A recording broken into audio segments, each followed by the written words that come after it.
What's Let's going do on, it. everybody? Welcome to another episode of MLS Monday by Scarves and Spikes. We are coming in a little hot this evening. Just a little. That's okay. That's part of the game. I Tyler got and in. Sydney here with you. What's going on, buddy? Yeah, I got in like a couple seconds before the show started. So, like you said, we're kind of running a little hot, playing a little hot. But Tyler, it's the All-Star break in MLS. Austin, of course, hosting the All-Star game at Q2 Stadium Wednesday night. So, looking forward to that. And we'll talk about that a little bit later. Yeah, we got a lot to talk about. I mean, this was a double match week, and you had a lot of goals, and we'll kind of get into it. Tommy mentioned as we were talking over the course of the week that like some of the weekend matches kind of suffered because you had teams kind of putting their all into these midweek matches, which that's part of the game. But now you have the All-Star week coming up. You have the MLS Next All-Star game is on, I think, as we speak, and then you have the Skills Challenge tomorrow at 9. The actual All-Star game Wednesday at 9. Skills Challenge. Lots of things. Skills Challenge. Yeah, Skills Challenge, by the way, featuring MLS and US MNT legend Clint Dempsey and Lindsay Heaps from the US Women's National Team, formerly Lizzie Horan. So, be interested to see how that turns out. 10 players from each league, MLS and Liga MA Keys. Goalie Wars Tyler will be making its return to the All-Star Skills Challenge. So, that's a fan favorite. So, yeah, interested in seeing how that turns out. And then Wednesday night, 9 p.m., of course, the All-Star game at Q2 Stadium in Austin. Be a good time. So, we're going to dive into a handful of stories throughout the league and obviously talk about the All-Star week and kind of give you guys a super quick, like, where the heck is everybody at before Leagues Cup? Because after this, obviously, we have one more actual match day. Yeah. And then it's Leagues Cup. Yeah. And that is an opportunity for some teams, maybe, to have one last gasp and or grasp at a trophy this season, because there are some trophies that are out of reach for a handful of teams. I'm not going to name names. There are a few that are struggling. Yeah. And an opportunity to get into Champions Cup too, if you win or if you finish at the top 3. But like you said, Leagues Cup is coming up. Hard to believe, Tyler. We're already almost at Leagues Cup time, and it's always an interesting tournament. I feel like MLS has kind of had the upper hand, but Liga MA Keys, they're always like, hey, where's the advantage for us? It definitely benefits MLS teams just a little bit. So interested to see if it changes in 2025. Or if it stays the same and MLS makes it 3 for 3 in this new format that was set up, Tyler, in 2023. But we shall see. One more match, like you said, before Leagues Cup gets started. But we have this past set of matches from this past weekend to talk about. Yeah, we do. Ariel, Bruno, howdy. Good to see y'all here. So I mean, I guess we'll start off. Do you want to start off with the favorite moment of the week, and then we'll dive into it? Yeah, we gotta talk about El Trafico, LAFC versus LA Galaxy, and we'll dive into that a little bit deeper, maybe a little later. But I mean, it never fails to disappoint, right? LAFC down 3-1, or LA Galaxy down 3-1. Gabriel Peck scores at the 79th minute. So go to get sent off for LAFC, and Maya Yoshida scoring the late winner, 90+7. Or late equalizer. It felt like a winner for the LA Galaxy, the way the season has been going. But I feel like El Trafico, you always throw out the record books. It's always a headline event. And we talked about it before, Tyler. Derbies make this league. El Trafico, the Southeastern derbies, Atlanta, Nashville, Charlotte, Hellas Real, etc. Copa Tejas, the Florida derbies to some extent, a little nearer, but certainly the same deal. But derbies are what makes the league what it is. And when you see two teams, even when you see the Galaxy, who have had a terrible year, still able to thrill their fans with a late comeback. Of course, you don't come all the way back. You do draw, but you do come away with a point in that. It's always good to see such a heated rivalry between these two sides. So that's my favorite moment from the past match week. What about yours? Yeah, I'll say this about El Trafico as well. Yes. I think, I mean, like you mentioned it, but I've said it over and over again. That to me, that is the best derby in MLS at No the moment. question. Hell is real is solid. You and if you are a neutral watching either one of those, the versions that you've received this season have Yeah. been off the chain. They've been Yeah. really, really fun. Mention Yeah, Cascadia too. I forgot to mention Cascadia. yeah, yeah, for sure. But no, that was awesome. El Trafico to me probably was absolutely the main moment of the week, just in general. We mentioned it on our matches to watch. You need to watch El Yeah. Trafico if you're not watching it. Yeah. Mine, another big one, was Seattle Sounders versus San Jose. Yeah. You had some shenanigans in that one. You had lead changes. You had just a back and forth match. It had 5 goals, similar to the Atlanta Charlotte match. Kind of late goals. Like it just had a little bit of everything. It was back and forth. Like, we always talk about the eye test and the stats. Right. Look at the stats in this one, and if you were to just look at the stats, you would think, "Oh, this is a back and forth game." And had you watched the game, you would think, "Oh, this is a back and forth game," which leads to a very fun and chaotic match.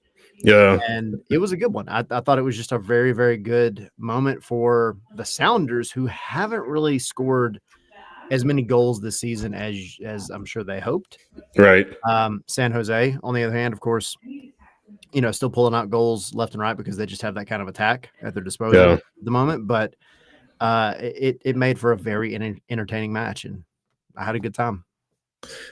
Yeah. I mean, hard to believe we're only 11 matches to go in MLS play. Yeah. Season's winding down, regular season's winding down, and those playoff races, San Jose certainly is still in the hunt, but I feel like they're pretty hot and cold. Seattle back in the top 4 with the win. Has a shot at the top spot in the Western Conference if things kind of break their way here over the past few weeks. But yeah, good to see the Western teams going at it, and ultimately the Sounders come out with the victory over the Quakes. Yeah, absolutely. So, all right, so those are our favorite moments of the week. So to dive into one of the big time matches, Inter Miami had kind of a bipolar week, if we're being honest. They Quote unquote. midweek, they lost 3-0 to Cincinnati. Cincinnati really needed it to kind of keep Yeah. their supporter shield hopes not alive, but they had that frustrating hell is real loss. Yep. They bounced back, then they blank Miami 3-0. And then Miami turns around over the weekend. Now, keep in mind, the Red Bulls dumped 5 midweek. They scored 5 goals as well. Right. Then they turn around and get dunked on and give up 5 goals to Inter Miami on the weekend. Give and take league, isn't it? I mean, yeah, it's just what it's all about, But, I mean, Messi with another brace, tied for the Golden Boot lead. Like, this is, to me, this streak that he's on right now is prime Lionel Messi. No, absolutely. And, we kind of joke about Miami, like rumors of their demise have been greatly exaggerated. They're 7 points back of the Supporter Shield League, but they have 3 matches in hand against Cincinnati. And who's to bet against them for winning all 3 of those matches in hand to get themselves back in the Supporter Shield race fully? Guess who their next match is against on Wednesday? Yeah, on the 25th is not Wednesday. I'm sorry, but their next match is against FC Cincinnati. So one of those vital matches for them, which is a quick turnaround. Yeah, a quick turnaround indeed. So one of those vital matches for them to certainly get themselves again back in that Supporter Shield race. Because if they win that, obviously that's a match in hand that you have in your favor. So that is Saturday. That's after the All-Star break. Kind of see how Inter Miami plays it and Cincinnati play it with All-Stars on their roster. So I don't know how much we'll see of guys like Messi, guys like Evander, etc. But that's going to be certainly Tyler headliner coming up here in the next match day, Miami and Cincinnati. But yeah, Messi, he's your MVP at this point, right? Yeah, he has to be. Yeah, I mean, There's other names in the hat for sure, and we talked about it last week, and we've kind of mentioned it a lot on this show. Like, what is your definition of MVP? Is it Yeah. just that popularity contest plus the one who's, banging in goals and assists? Or is it the one who, if that person were not there on their team, the team would be drastically underperforming? Yeah. And I admittedly said last week or the week before on this show that I felt like Miami would still be pulling out results without Lionel Messi. That being said, I'm not completely doing a 180 on that, but with Messi playing the way that he is at minimum giving you insurance goals. I mean, you score 5 goals and there's a good chance you're winning that match, period. Pretty good chance. And if Lionel Messi, I mean, you look at one of the goals that he scored and it was vintage, like prime Barcelona Lionel Messi, and he's done it time and time again. And it's just how he is. And of course, he has that assist that earlier in the week that just completely bypasses like half the team. And that's Yeah. the kind of stuff that you expect out of Lionel Messi. At his age, that's incredible, though, right? It's crazy. And the fact that, we've always said last year, this year, how is the fixture congestion going to affect Lionel Messi and Yeah. Sergio Busquets and all these other guys? And I think you're seeing it a little bit with Luis Suarez. But the thing is, Luis Suarez, if he's not scoring goals, he's still drawing a bunch of attention. Lionel Yep. Messi, he seems to have found something that he is comfortable with in Miami. And he is now playing the best soccer he's played in Miami, which on his worst day is still some of the best soccer you would see in MLS. But now Right. it's elevated to another degree. I mean, this guy's scoring braces left and right. Like, Yeah. the fact that More he hasn't hit a braces hat than trick is like a cosmic joke at this point. more braces than a dentist's office at this If point. dude's free, I'll be waiting on that one. Right. But no, I mean, I think MVP for sure, unless Yeah. something comes crashing down terribly with him and just has a massive boost for somebody like Evander Yeah. or somebody else, like I think it's a lock for MVP. And Messi, Nico Estevez saying, the head coach of the MLS team for the All-Star game, saying, he's not sure if Messi is going to play or not. He's non-committal. He says it would be nice for him to play. And I'm sure Mascherano has been in his ear saying, hey, don't play him too much because we need him down the stretch. But this is a team too, Tyler, that is going to bring in, of course, Rodrigo de Paul from Atletico. And that's going to be something to watch for. It's not finalized as of yet. Transfer window opens on Thursday, the 24th. So if they add him to the picture, this is going to be certainly a much better Miami team, don't you think? 100%. 100%. And as far as the All-Star game is concerned, I mean, I think if you could just convince Lionel Messi to play 15, Yeah. at the end of the match, just give him some time. Yeah. Do it for the audience that's there. It's not like you're going to go out of your way to do anything crazy, but let him, show out for the fans that go to the All-Star game. And we'll talk about, feelings on the All-Star game and all that here in a minute. But like, if he's going to get chosen, then, the league kind of has to make it a big deal. Yeah. And I don't know what's in, players' contracts in terms of like the All-Star game, because admittedly other leagues don't have this kind of thing. Yeah. And so, I know in other sports, in a lot of contracts, you might see if you are chosen, if you're voted to be in the All-Star game, you're going to make an appearance. It's in some Yeah. way, shape, or form. I don't know if that's how it is with MLS and with Messi, but I think if you voted him in, kind of needs to show up and at least give you something. That's why half the fans are there for, right? Just to see him Yeah. play. Real quick in the chat, Vashanav, I'm sorry, saying, thanks for watching, by the way. Talking about going back to the DePaul rumors and pretty much reports linking into Inter Miami, pretty much a done deal at this point. Not officially, but it will be soon. Say the MVP race is over when DePaul arrives in Miami. Just their connection, the familiarity that they have with each other. De Paul, of course, is called Messi's bodyguard. It's sort of his nickname. So that's a move that will really elevate that team.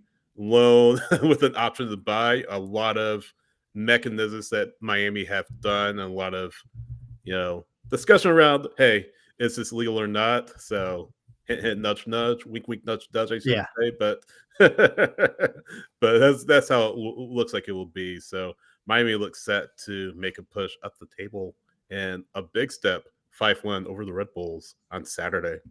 Yeah. Yeah, With and I'll wrap it up with this too. I mean, you talked about their games in hand. The fact they have 3. If they were to yeah, go and win the 3 games in hand that they have, they would be atop Cincinnati, which makes this yeah, next match so much more important because they've yeah, already, Cincinnati got the better of them in a game that I don't think a lot of people expected. You look back at the way that Miami has scored in the past 5 matches. In the past 5, they've scored 13. The only one that they didn't score anything in was that one against Cincinnati. yeah, So you got to think they're going to be looking at this one not only as a little bit of a pride thing, but if they can win against Cincy, that is not only a match in hand yeah. that bumps them up, but that is keeping Cincinnati from taking anything else atop the Supporter Shield standing. So it's a huge it's almost like a low key match because I feel like it hasn't gotten the hype yet. Right. But this is a big time match for both of these Yeah. teams this weekend. Just Miami, Cincinnati. No big deal there. Yeah, whatever. Yeah, who would have You're said right. that 10 years ago? Yeah, no, for sure, for sure. Want So to talk about El Trafico? yeah, El Trafico was again, we said it, the game of the week. It always shows well, but Yeah. you Can I said say earlier something real LAFC quick blows though? a 3-1 lead, but what did you make of the game as a whole? So I got to say this, and Steve Toronto, who's going to be out, of course, at the end of the MLS season. He already announced that, but he made some interesting comments, Tyler, about this match. Essentially saying, it's just the point. Even though we had the lead, you know, LAFC or LA Galaxy came back, and hey, we still get a point. And LAFC fans are furious because of the lack of passion, the lack of really um, energy that Cherundolo showed after the match. Like, if there were Bob Bradley coaching this team, he'd be furious with the Oh yeah. fact that this team blew a 3-1 lead, not only to a team against your rival. It's El Trafico, for goodness sake. Where's the energy? Where's the fire from Steve Cherundolo? I know he's leaving at the end of the year, but he's still the head coach of this team. This is such an important game, or 2 games, I should say, for LAFC every single year. They have these 2 games circled on their calendar every year. Where's the passion? Where's the fire? It's like he just doesn't care, and he's like phoning it in for the rest of the season. So I certainly can see where LAFC fans are pretty frustrated with what he said. And I don't know if you caught those comments, but I did. And just sampling the LAFC fans' reaction, I can understand why they're upset with Toronto at this point. Yeah. No, I agree. And I think, we talk about El Trafico, Hell is Real, Cascadia, Yeah, Capotejas, some of these, I call it the Crown and Coke Derby down here with Atlanta and Charlotte. Name any of the Southeast teams and also name any of the yeah, Northeast teams, Hudson River Derby, like all those. yeah, To MLS's credit, they have tried to make them a thing with like Derby week and all that kind of stuff. right. But there's only so much that you can do to force it. And El Trafico, I feel, is not forced. It is 2 No, teams in the same city. Like, yeah, it's naturally going to be there. You don't have to try to make this a derby. So then when you have a coach that just kind of downplays the game, yeah, that's crap. yeah, That irritates me. Like, not only from a MLS business perspective, but from a fan perspective. Like if I were an LA Galaxy or LAFC fan, both sides of it, because LA sure. Galaxy fans should be upset too. Like, no, this is a big deal. Like, we are leading the way. We are paving the way in terms of derbies in this country.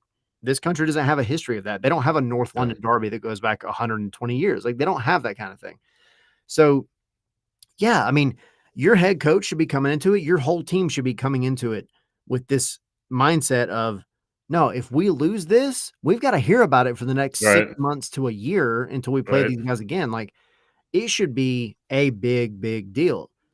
And yeah, Steve Cherundolo, like at the press conference, if you're that pissed off, man, let it fly. Let Yeah. it No, go. Bring exactly. the emotion because Exactly. that's how a derby should be. And yeah, I didn't get that out of Steve Cherundolo, and it irks me because I feel like Yeah. one minimum, it's a missed opportunity for derbies in MLS, but like also don't act like you're checked out. You've said like we know you're leaving at the end of the season. Right. Understandably, I get it. Like you want to go back home and all, but like you're still here. Yeah. You still have a job, and your team is actually you started off pretty rough. You've kind of found your footing here in 2025. You're not out of the race by any means. Yeah. So don't exude to your fan base and your players that you're even kind of given the vibe that you're giving up or you Right. don't care. And that's what really bothered me about it. No, exactly. Exactly. So, just kind of steering back to the game. Yeah, LAFC has a 3-1 lead and Galaxy come back. Eddie Segura gets sent off. You know, there's obviously a flashpoint late in the match that saw him, set off, and by sort of direct that gave birth to is what I'm trying to say is my Yoshida scoring in deep in stoppage time to clinch or to rescue a point is what I'm trying to say for the Galaxy. I mean, it's a simple call, Tyler. I'm looking at it, Yeah. and Eddie Segura just puts hands to the head of the LA Galaxy player, Diego Fagundez, and yeah, that's pretty dead set that that's a red card. So rightfully so that he gets set off, and then again, Maya Yoshida, who has been a major part of this LAFC team or LA Galaxy team, um, ends up scoring the equalizer. So LA Galaxy fans are rightfully pissed off. LAFC fans are rightfully pissed off, I should say. LA Galaxy fans, you get a point and you're like, oh my gosh, we shouldn't have gotten the point. So it's just another El Trafico, I should say, that is a classic. Yeah. I'm still a little upset about Steve Cherundolo though, and how he's Yeah. downplaying, No, blowing the I lead. agree. I mean, it is what it is. Like, you have both teams, both of their superstars stepping up the way that you would expect in a derby. Yeah, You had the red card, which you kind of expect at some point in derbies. You had the emotion, you had all that. It was just that those final comments that, yeah, I agree. They made me feel like, how important did you really make this? yeah, Was it that big of a deal to you? Because it's definitely that big of a deal to the fans. And you see, and I'm not trying to compare the soccer pedigree and the history, right, but I mean, you look at again a North London derby when Tottenham and Arsenal, go at it, or you look at the Manchester, like any of those, right, and everybody's bought in from yeah, the fans to the coach to the kit man to the photographer, like everybody. yeah, And that's how it should be. You want it to be this exciting moment where these guys are going at it. I mean, you look back at Atlanta and Charlotte this past weekend. Charlotte brought down 8 buses. We were doing the show at the Signia. yeah, 8 buses of fans that made the trip for what would have almost been the equivalent of one of the longest road trips in the Premier League. right, And this is just a day for 2 teams that collectively have a history yeah, of just over a decade. yeah. Just over It, a decade. it probably feels like 3.5 hours getting from one side of LA to another in peak Right. traffic Right. You're gonna time. be So, stuck in traffic the whole time. but no, I see what you're saying. And yeah, it's the passion has to be there. The passion has been there for From years, and everybody. yeah, from everyone, and that includes the coach. Yeah. And to Toronto's credit, maybe just kind of wrapping up my point. To Toronto's credit, he coached in Germany, or I should say, played in Germany for years. Lived in Germany. That's pretty much is German, but he's played in some Bundesliga matches that have been derbies, and I'm sure he's seeing the atmosphere in Germany, just how important they see the sport of football, and just sort of surprising to me for that reason. So This is it. This is the final match that they'll play against each other, barring playoffs. Well, I mean, LA Galaxy's not making the playoffs, so Yeah. but their final match against each other, and Steve Toronto's final match against the Galaxy kind of goes down as an opportunity missed for LAFC. Yeah. No, I agree for sure. Someone that did not miss the passion and spiciness was a young man named Jack McGlynn. Yeah. So you had the Philadelphia Union and the Dynamo this past weekend. Yep. Young Jack McGlynn scores a penalty. Yeah. In the 45th plus 10th minute. Right. And then runs off. To me, this was barring the games that we mentioned earlier, like favorite moments, this was one of the best moments of the week in my opinion, because it's like grab the tee, stick the finger up, let's sip, let's look at a little bit of drama. If you don't know, Jack McGlynn spent 5.5 years going through the Philadelphia Union's academy. Yeah. And then he was suddenly, in by his own admission, or what he says anyway, traded to the Dynamo this past year. He scores this goal. He goes, runs off, and as you normally don't do against your former club, he celebrates. Celebration, yeah. And in this case, he does the classic, hey, look at this. Kiss the badge. And no love lost. Not even a little bit. And it's like, okay, so, there was kind of these things coming out that essentially, I forget who the reporting was, and that's just my bad. It's not trying to hold it back from anybody, but he went through this entire academy pipeline with the Philadelphia Union and did all this. And then suddenly he gets a call from his father saying, hey, you're being traded to the Houston Dynamo randomly. And he's like, what the freaking crap? Yeah. And then that's how this whole thing kind of led up. And then he plays Philly and scores and says, hey, you know what? Middle finger to y'all. Essentially, right. No, that's terrible. Like, and by the way, the lead up to the goal, there's a handball called on the free kick, rightfully so, I think, as well. And the referee's right to call it, even though Philly may feel a little bit hard done by that call, but I think it's the right call. Elbow's kind of in an unnatural position, and it comes down to free kick inside the box. Penalty. McGlynn steps to the spot, scores, and essentially that's the only other scoring in the match, and it's 1-1. But yeah, that's kind of what caught my eye from that match is McGlynn's celebration and just the just how he said the no love lost between the two sides, between him and the Houston Dynamo, and pretty embarrassing that the Union didn't communicate that to him. That he had to find out from his father. It's pretty disappointing. I know Jack wanted to go to Europe. Houston is still saying, hey, I think you'll be in Europe someday. We want to send you to Europe someday, as is your wish. But certainly, again, no love lost between him and the Union. And I feel like we need more of that. We don't want robots, Tyler, in MLS, right? We need players with fight, players with passion, not afraid to show that, not afraid to embrace that villain role like McGlynn kind of did against the Union, his former team. Yeah, I agree. And I think when you have a player like that has that kind of personality, you see it on the pitch too, which is great for the fans, great for the team. But yeah, I mean, you said it. You don't need robots. We don't need robots in this game. We need guys who care about the team, who are passionate about the actual crest that they are wearing right here. That's a big deal. And it should be a big deal. It should not be just a paycheck.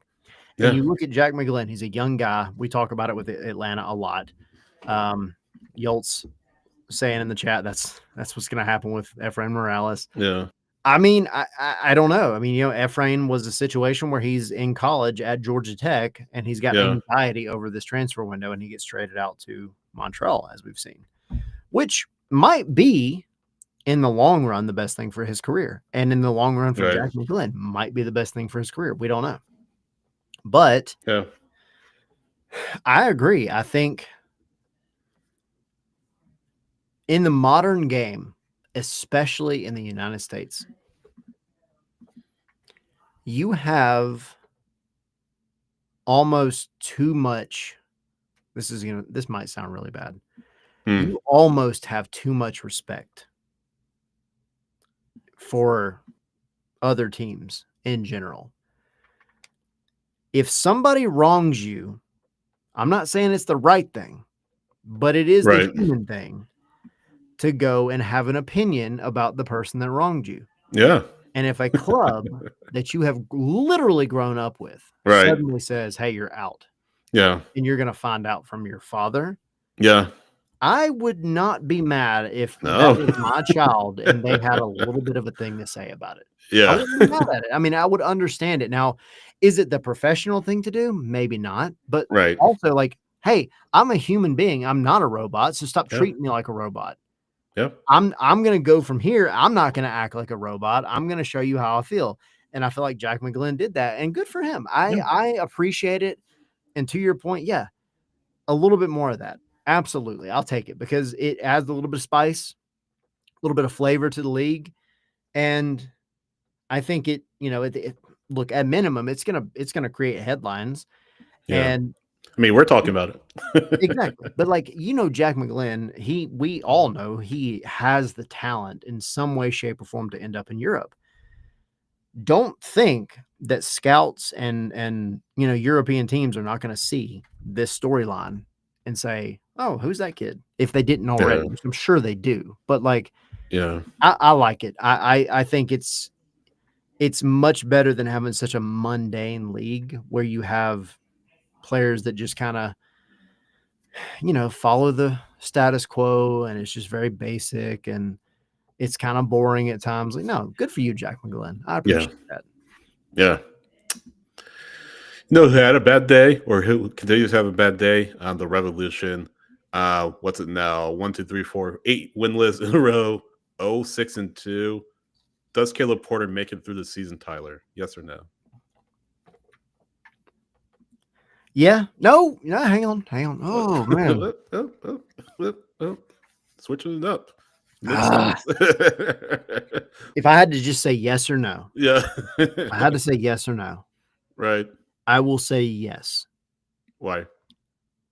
because we're right on the cusp of like, if you're going to do it, now is the time. Like right now is the time to do Yeah. it. If you don't hear anything about him being fired in the next week, I just don't know why you do it at this point. I think you Right. finish out the season and then you say, "Hey, good job, but we're moving on." And then, look, and if that's their plan, they go ahead and start the coaching search now. Right. But I will say yes, only because I think he did enough to save himself in New England's front office's eyes the job at least until the end of the season. Well, it's a low bar anyway, because I It's a mean, very low bar. since Bruce Arena left, I mean, the club has just been directionless. I say no. I say he does get sacked before the end of this season, and they do get started with their head coaching search before the season ends. That way, they give themselves time to look and see who they can bring in. Now, the Revs, outside of the years that Arena has been there over the past number of years, this was a really one of the top franchises in the league, top clubs in the league. The Arena parted ways with them over the situation that we still don't know anything about. But you look at how the team was. You looked at the way players respected him and still do to this day. Many of his players from the Galaxy are now with them in San Jose. And that just speaks to the respect and how much they want to play for him versus playing for Caleb Porter, who has been known not to get on with some of the players as much as Bruce Arena did during his time there. So I say no. I say that he doesn't make it throughout the season, through the rest of the season, and San Jose starts its search before the end of the season. It wouldn't surprise me. Yeah. It would not surprise me at all. I mean, that club is not doing itself any favors at this Right. point. So if you're going to do it, like, and I think that's kind of the weird thing. is New England has this weird tendency of doing just enough, like sucking, Yeah. and then they do just enough to keep their coach there, and Yeah. then they start to suck again. We suck again. Sorry, I had Right. to. At some point, like, you've got to pull the plug and say, like, we deserve better than this. We have the resources. We need to go make it happen. And I don't know that they've done that, but yeah, it wouldn't surprise me at all if they do it. I'm hesitant to say Yeah. that their front office has the cojones to go ahead and Yeah. do it. No, you're right. I We shall agree. see. I mean, Robert Kraft still owns them. Well, Jonathan Kraft. Yeah. And, that's always been kind of their second love being the Patriots. So I don't know if the Revs are really ever going to be a priority as long as the Kraft family owns them. Speaking of the Quakes, they've had a rough patch. Winless through the last 5, 0-2-3. Lost to Seattle. You mentioned that a little bit earlier.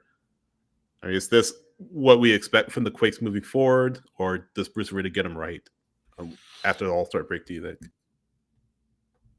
I think Bruce Arena needs one more, like, winter window to get this team where he wants it. And then, because I think everything that he did in this season was actually like a massive step forward.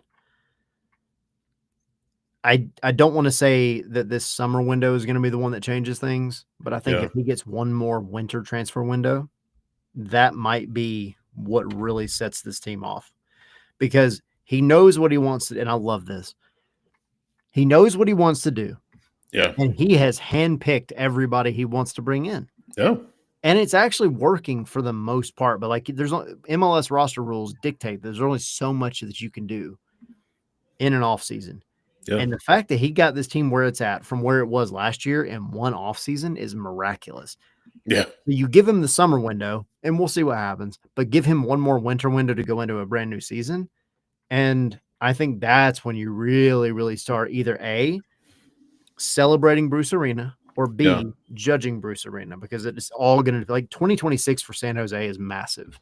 Yep. And I think if what he's done this season is any indication, I will go ahead and make a hot take now, and y'all can pull the receipt because it's going to be a long time, and a lot of y'all are going to forget about it. But San Jose, 2026, top 3 in the West. I could see that. And, one thing to remember too, with the loan of Hernan Lopez to Argentinos Juniors, they have a DP slot available. Chico Rango, their DP, and Cristian Espinosa is their DP as well. So they have one slot available. Joseph Martinez is not a DP for the Quakes, so they have an ability to bring in a big-time player if they want to. They also have 3 U22 slots available if they want to utilize those, or they can go with 2 DPs, 4 U22s. Bruce Arena is a terrific developer of talent. We've seen it. Yeah. He's well respected around this league. He has been with this league since the very beginning, and before the beginning, like, who wouldn't want to play for him? I mean, he will challenge you, he will push you. He's a little rough around the edges, but players clearly love playing for him. And what does he do with that DP slot? Does he say, hey, let's go for it this summer? Or does he say, hey, let's hold on to it for now, and then, like you were saying, really rebuild our club in the winter window? So big transfer window for Bruce Arena. I think he needs a couple of reinforcements in the summer to improve his team. So one of the teams that I'm watching to see what they do in the summer window, especially with that DP slot available and all 3 of their U22 slots available. Yeah. I think, you talk about teams that have that head coach / technical director role, and Bruce Arena being one of them, and then Berhalter being the other one with Chicago. There's a couple of others, but those are definitely the 2 most, like, noteworthy. And I think where they're both at are drastically different and better than they were last year and the years before that. And I have said it over and over again. I think the head coach should have a pretty large seat at the table when it comes to the talent that they bring in, because you Yeah. brought me in to coach the team, and I have a particular way of coaching. It's just a personality. It's just like you can't change somebody's personality. If I have a particular way of coaching, and I know good and well that Yeah. guy is going to fit my personality and my style of coaching, I want to go get that guy. Yeah. So these teams that are like, no, the front office does the transfers and all that kind of stuff, and the coach just coaches, that's garbage. It's Yeah. garbage. I Yeah. can't stand that. So 100%, like Bruce Arena, he's cooking. Berhalter, admittedly, is cooking. Maybe not quite with With peanut butter fire. that Bruce Arena is, but yeah, with fire. Boom, boom, But he's getting there. Yeah. But no, they're both step ups from where they were last year. And I Yeah. think you can credit a lot of that to not only the coaching aspect of it, but the technical director aspect of it. So Yeah. I like it. Good for them. And we'll see what happens next year. So with that, Real quick before you turn the page here, Yeah. just want to run through a couple of transfers reported by Tom Bogert. FC Dallas looking to bring in Christian Kappas from Viking FC, former academy player for Dallas, maybe on its way to FC Dallas as a first-team player. So Tom Bogert reporting that. Pedro Vite, of course, being sold to Pumas in Mexico. So he is out of the picture for the Whitecaps, and we'll see what the Whitecaps kind of do with him gone now. RSL, Real Salt Lake, looking to sign Victor Olatunji from Sparta Prague. 12 goals, 2 assists last season across all competitions, or this past season across all competitions. So RSL looking to add to their forward core and make a push up the table. RSL, not a great season so far. They're just outside the top 9, so they're looking to make a push above the playoff line. And then you were talking about Tyler, the Quakes. Nico Skiris has been tremendous for them. A great young player. And then again, that speaks to the development that Bruce Arena has done for young players. 20-year-old Tom Bogert reporting that Real Sociedad approached the Quakes for Sakiris, and Bruce Arena turned them down. So he is going to be in the picture for the next little bit. And of course, Atlanta United reportedly close to signing Steven Alzate from Hull City in the championship, around $2 million US plus add-ons. It is close to being done. Of course, if you're a United fan, go to scarsandspikes.com for more information on that. We have a video up on it. Henry has an article on the website talking about how Alzate might fit into Atlanta United's roster. So kind of a little transfer roundup for you as Tyler, the transfer window opens on Thursday. Yeah, we're getting close. And you have, now that we're 3 days away from the actual window opening, like, business happens before then. It's just you can't play until the actual window opens. And from an Atlanta United perspective, you're going to see it with Enia Mihai. You're going to possibly see it with some other players that are maybe coming in. You got handfuls going out as well. It's going to be busy for some teams. So it's exciting, because for some teams, there hasn't been a whole lot this year to be excited about, despite what we all thought going into the season. So we'll see. But this time next week when we do this show, there's going to be a whole plethora of stuff to talk about just related to transfer, because that's just how it is. Like, we get some stuff now. These are the appetizers, but come July 24th, that's going to be off the chain. So next week is going to be very much a transfer news related show, especially as we go into Leagues Cup. So, but in the meantime, kind of All-Star that in between moment, we have an All-Star game. No Atlanta United players. But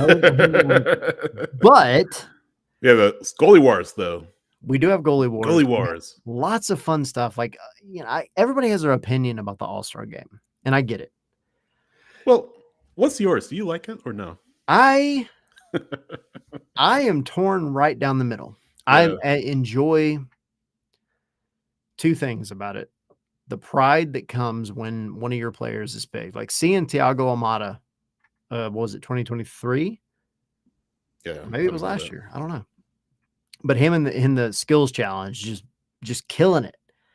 Right. And your players out there playing, like showing off what they are, the reason that they made it there. It's a source of pride. And also like just the fact that it's a very American thing.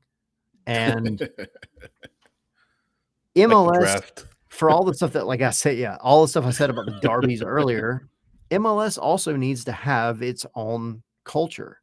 Yeah. And the All-Star game is one of those things. It's very much an American thing.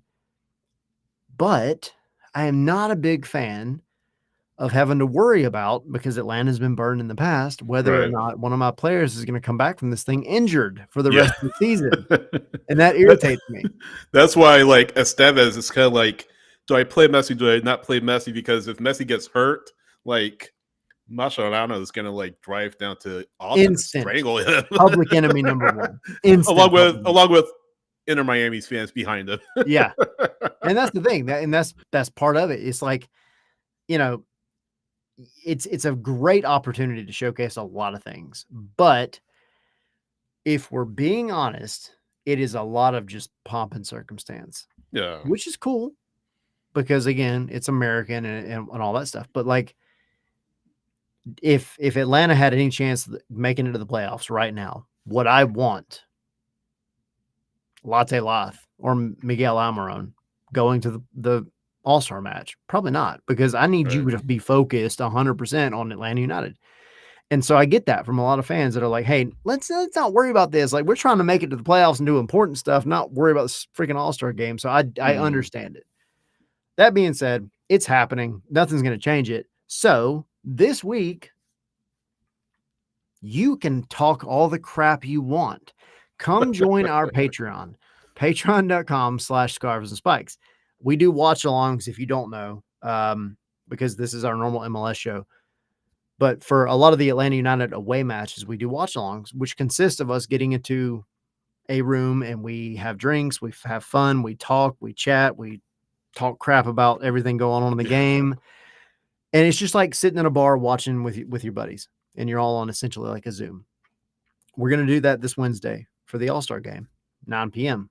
Before that, we have our normal Atlanta United show. So come hang out. We'll discuss Atlanta United, all the transfer rumors and news that's going to be happening over the next couple of days. And then we're going to jump over to the All-Star game and do a watch along. We're just going to have a good time. We're going to look, there's no Atlanta players involved. So we're going to talk a lot of crap and have a lot of fun. But it's an opportunity for y'all to jump in. It's one of the benefits of being in our Patreon. We enjoy putting it on. It's a lot of fun. It's probably one of the biggest hits from everybody in our Patreon that they say all the time, like, this is one of our favorite things to do. So if you're not in the Patreon yet, go join. Yeah. Patreon.com/scarves and spikes. Yes. Who wins? MLS or Liga MX? Who you got? Liga MX. Think so? I keep forgetting. I keep forgetting that James Rodriguez plays in Liga MX. I keep forgetting he plays there. Sergio Ramos, of course, he plays in Liga MX as well. Yeah, he's pretty familiar. Pretty good player. He plays in Monterrey, and James plays for, who does he play for again? See, I keep forgetting. Leon. Leon. Okay, yeah. Leon. Okay, off the top of my head, I don't know. Yeah, so he'll be among the players. James, Ramos as well, and of course, MLS will have Messi, Evander, Andres Dreyer, Sam Surridge, players like that. So I think, I feel like MLS in penalties. I think it'll be a penalty shootout, and I think MLS pulls it out. If MLS makes it to penalties, MLS wins, because this All-Star group is front loaded with attackers. Yeah. I don't know through, a 90-minute match or whatever, considering the fact that you're going to make lots of subs and all that kind of stuff. Right. I don't know that MLS has the chops defensively to hang on with Liga MX. Yeah. I'm looking at the roster for Liga MX, and Tijuana Cholos have a player, 16-year-old Hiromura. He played in the Club World Cup, didn't he? Yeah. For Cholos, if I'm not mistaken, or unless I have my facts incorrect. But Mora is a player that is on the rise for Mexico. Certainly with the Mexico national team, 16 years old, Tyler, 16-year-old player, and his star has kind of risen over the past few weeks here. But yeah, I forgot where I saw him last. Club World Cup is where I saw him, not the Gold Cup, not the Gold Club Cup. World Cup. But Gil Mora has been a big part of Cholas's roster at just 16 years old, and he's going to be one of the players that we'll see on Wednesday. He's going to be one of the players I'm sure we'll see in 2026 with El Tri, and a player that we'll see with El Tri for a number of years. So that's one player to keep an eye on. Luis Malagon for America is going to be the keeper, should be the starting keeper for Liga MX. Sergio Ramos, we mentioned. James, we mentioned. Other names. Juan Bruneta from Tigres. Sergio Canales Monterrey. And Willadita from Cruz Azul. Part of the Champions Cup winning Cruz Azul team. So definitely some star power for Liga MX. But again, Tyler, I think that this one goes to penalties. I think MLS pulls it out. I would love to see that. I would love to, because it would make our watch more bragging rights, that much more fun, and bragging rights. Yeah. Yeah. In the meantime, you do have the All-Star Skills Challenge tomorrow at 9. That's free on Apple TV. You got 10 players from each league, and then, like you said earlier, Sydney, you have Clint Dempsey and Lindsey Heaps / formerly Lindsey Horan, who is from Metro Atlanta, I believe. I don't think I just made that up. No, Colorado. You think it was somebody else? I did make it up. Yeah. Gosh, I forget. I forget. I'm tripping. No. Yeah. Oh, now I gotta look it up. Who am I thinking? Yeah. But yeah, she'll be there. Anyway, yeah.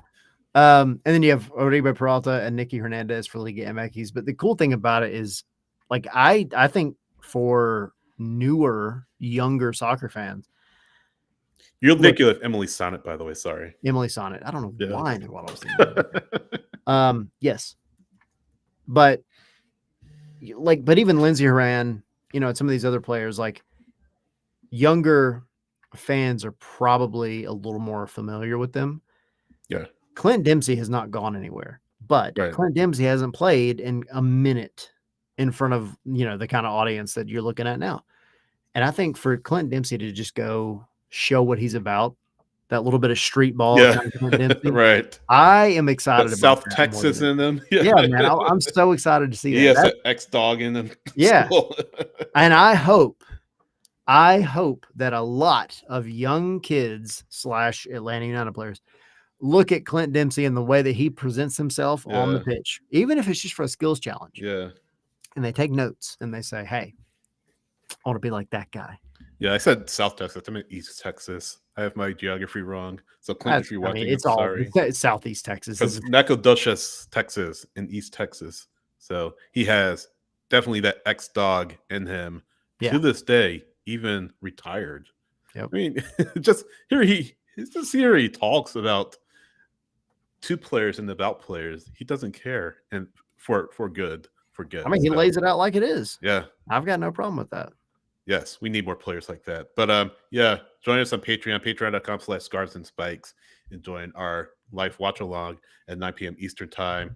And watch the Skills Challenge Tuesday, 9 p.m. Eastern, and All-Star Game, of course, Wednesday, 9 p.m. Eastern. Watch our watch along in Patreon again.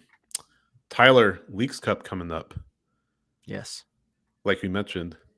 And I know you had said you want to talk about where each team is in the standings right now and what each team's outlook is going to the League Cup, but I feel like we kind of want to leave that until next week. Yeah, I think next week would be the time for that for sure. Because we covered a lot more, I think, than I thought we were going to do today. So that's fine. So yeah, next week we will dive into y'all come back and join us, but we'll kind of do essentially a report card on the teams as they stand, because it'll be the beginning of Leagues Cup that week. So we can dive into that, let you guys know kind of where everybody's sitting. Bruno, why is Moranchuk not in the All-Star game? I'll let you figure that out on your own. So in the meantime, though, as we kind of wrap it up, we have to dive into our non-sponsored at the moment matches to watch. I know you didn't put any in the notes yet. Sorry. So I'll go first. No, you're good. Because I've been the guilty party. I know mine. I know mine. But I think San Diego, Nashville. To me, that sounds like a game that's going to be, for a neutral, super fun, because we've talked a lot over the honestly, I think the entire season, going back to the very beginning of the season. San Diego has been one of the most fun teams to watch as a whole. Yeah. Nashville has found their identity and is playing really, really good soccer. They're second in the East. Yeah. And if I'm not mistaken, that means second in the Supporter Shield standing. They figured it out under BJ Callahan. So credit to them. This is two really, really good teams, because San Diego's top of the West. Nashville's almost top of the East. They're 1 point behind Cincinnati. It's not often that you have a cross-conference match that could determine the Supporter Shield standings. Mm-hmm. This is one of them, because if San Diego drops this game, Vancouver is wide open at 1 point behind to retake that lead in the West. And Nashville, again, 1 point behind. If they were to win it and something goes on with Cincinnati and Miami this weekend, which is very much a possibility, Nashville could take the overall lead in the Supporter standings. Yeah. So big time match overall for both conferences with this one. Possible MLS Cup preview? Who knows? I mean, maybe. Low key. Could be a dark horse MLS Cup matchup.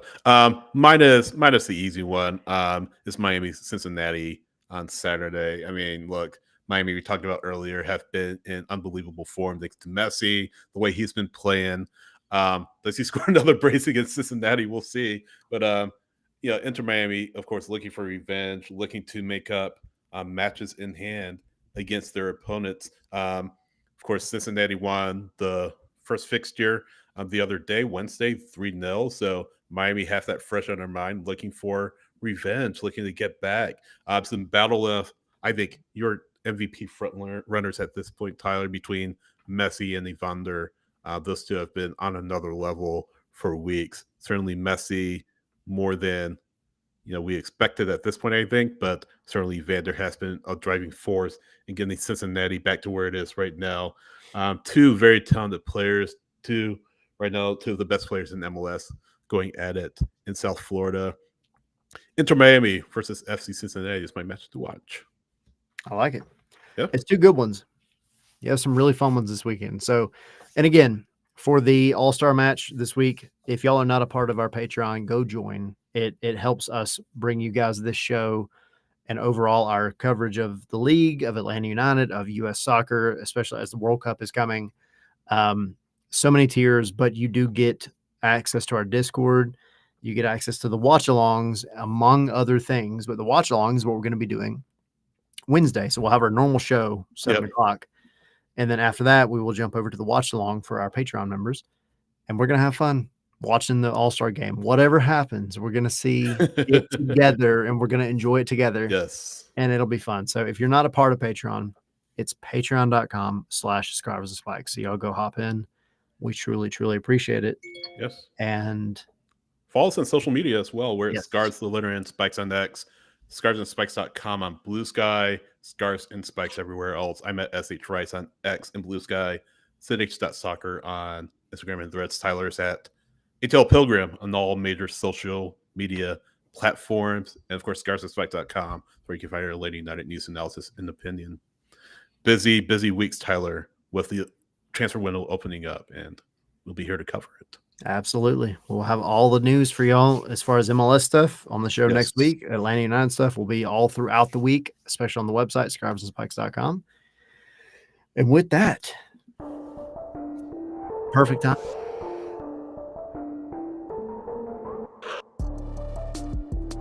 Wednesday. Yes. I think you had that weird bug where you got muted out for like 3.5 seconds. Oh, yeah. Hate that. It be what it be. Mm-hmm. Henry and Tommy were MIA this evening. They both had busy days. Ah, yeah. All good. We held it down just fine. You know who else had a busy day? Who? Atlanta United. Yes, he did. And it's not over. Signing people, trading people, waving people, the whole 9 yards. It's gonna be a busy one this week. So yeah, lock in. Smash the like. Smash the like button. Thanks, everyone. We'll see you next time. Appreciate y'all.